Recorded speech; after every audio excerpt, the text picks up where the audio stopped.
I want to welcome you to the first of our weekly series on client development. In this series, I'm going to be teaching you some ideas, and I'm also going to be giving you some coaching. So there's going to be assignments for you to perform and get ready for the next session. You should have already gotten a copy of our coaching questions. Those are designed for you to better understand your practice and for me to better understand your practice so that I can make some of the sessions specifically aimed at some of your needs. Today I want to give you an introduction to client development.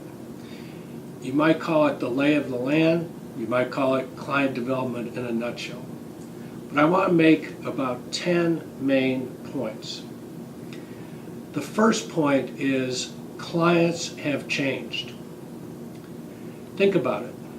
25 years ago, clients were local, many were loyal, and now they've been consolidated, many are international or national, and even more recently, some very large clients have failed or been bailed out by the government. Clients are more sophisticated than ever before. Businesses have general counsel who were in law firms just like your law firm. So they are more sophisticated and have a better understanding of what it's like working with you. Let's talk about you for a moment. You have way more choices of the things you could do for client development than ever before. Take a moment and just make a list of all the potential things you could do, ranging from having lunch with a friend or a connection that you have, to speaking in front of a group, or going to a networking event. Make a list of all the potential things you could do. What else has changed? Technology and the internet have changed client development forever. With the internet, the playing field has been more leveled and younger lawyers have a greater opportunity than ever before.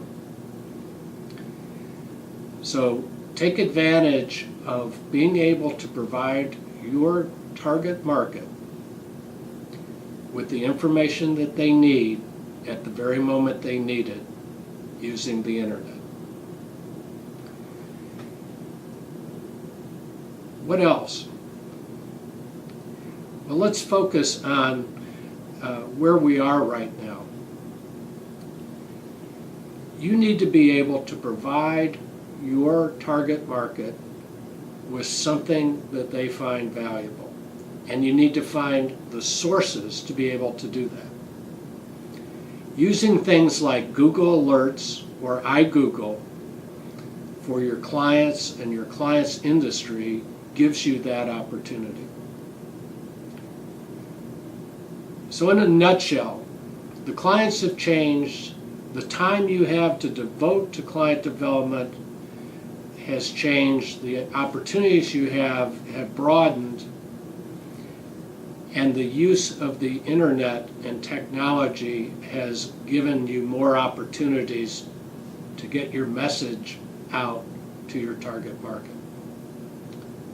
I have an assignment for you for next week. Let me go over it. We want to talk about where you are in your client development efforts. So if your firm counts origination or billing credit or whatever the firm finds valuable to count, what is your current number? For those of you who are associates, you may have 0 as the number. But write that down. Second, what's the breakdown of your number in terms of clients you've brought in yourself and clients where you're sharing credit with another lawyer in your firm? Third, what client development activities have you been doing over the past year? What has worked for you? What do you think has not worked for you? And then finally, write down what you would like to learn from our weekly program. I look forward to seeing you next week, and we'll talk about where you are right now as the starting point of your client development efforts.